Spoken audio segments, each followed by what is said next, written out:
Sue's assistant, Frank, is the kind of man who always offers you hot tea with a great big smile when you arrive for a meeting, then frowns when you take him up on it. Generally, I make a habit of trying not to annoy Frank, but today I'm so nervous that I accidentally blurt out, "Yes." Frank says, rising from his desk with the kettle. "Do you know what this meeting is about?" I ask, following him to the kitchen. Frank has been Sue's assistant for over 20 years, ever since she founded Peony in the late 90s. I've seen him rattle off 1,000 facts about Sue into the phone, right off the top of his head. Her passport number, her mother-in-law's favorite flowers, the date of her last gynecological exam. "I don't think you're getting fired," he calls over his shoulder. "But I've been wrong before." "Thanks." "You don't take milk or sugar or anything, right?" he asks, his tone directing me toward the right answer. I shake my head. "The toughest people take it straight." He hands me the mug, then says more brightly, "Go on in. She'll be right with you." I open the door to our publisher's corner office and step tentatively inside.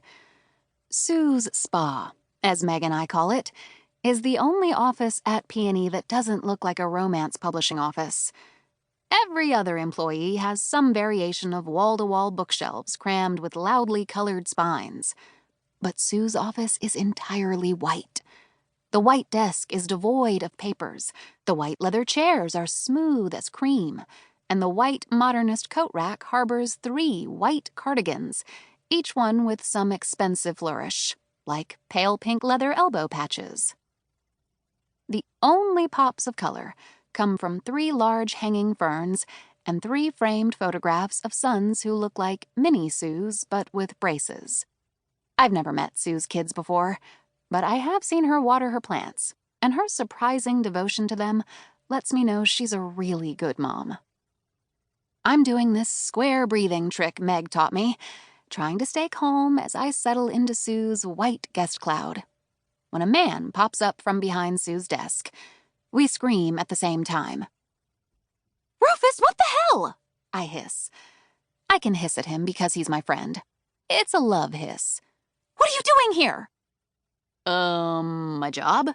he says, rolling out his neck, which is always sore because he over-Pilates because he has the long-standing, unrequited hots for Brent, the instructor at Pilates World. "Well, get out! Come back later, I have a meeting." "Sue's printer broke," he says, fiddling with some cables in a way that makes me suspect he won't be done anytime soon. "Just because I've had to resurrect your hard drive from the underworld, is it 3 times now, does not mean I don't also perform valuable IT for the rest of this company." In my defense, "Oh, I dare you." he shakes his head in pity. "Mercury was in retrograde." "Permanently?" he laughs. "Why are you hissing so much?" "I hiss when I'm nervous," I hiss, glancing out the open door. Frank used the word fired. Rufus rolls his big brown eyes, which reassures me. A little. He thinks this is absurd. Then again, he doesn't know about Noa Callaway's egregiously missed deadline. "Why would you get fired?" Rufus pauses. "Do you think anyone else saw you stealing those office supplies last month?" "It was a box of tissues." More hissing. I can't not at this point. "I had bronchitis." "Lanie!"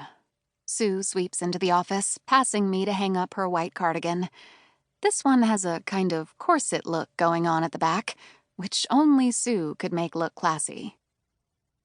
"Good as new, Sue," Rufus proclaims, setting Sue's printer back on its shelf below her desk. "Always with the words I like to hear, Rufus," Sue says, taking a seat across from me on her white couch. "I'll just be going." He says the words I want to hear, mouthing "good luck" to me as he closes the door. "How are you?" Sue asks me once we're alone. "Good. Fine." With her pearls and capsule uniform, with her silver blonde, chin-length hair always looking like it's just been dry-barred, Sue is so put together that even after all these years, it can strike fear into my heart to look at her. Once, the two of us were escorting an author to an event at a mall in a Westchester suburb. We had an hour to kill before the signing, and Sue bought me a fancy spatula at Williams-Sonoma, telling me I'd never make a French rolled omelet without it. I feel like she can look at me and sense that 2 years later, I have never swatted a fly without it.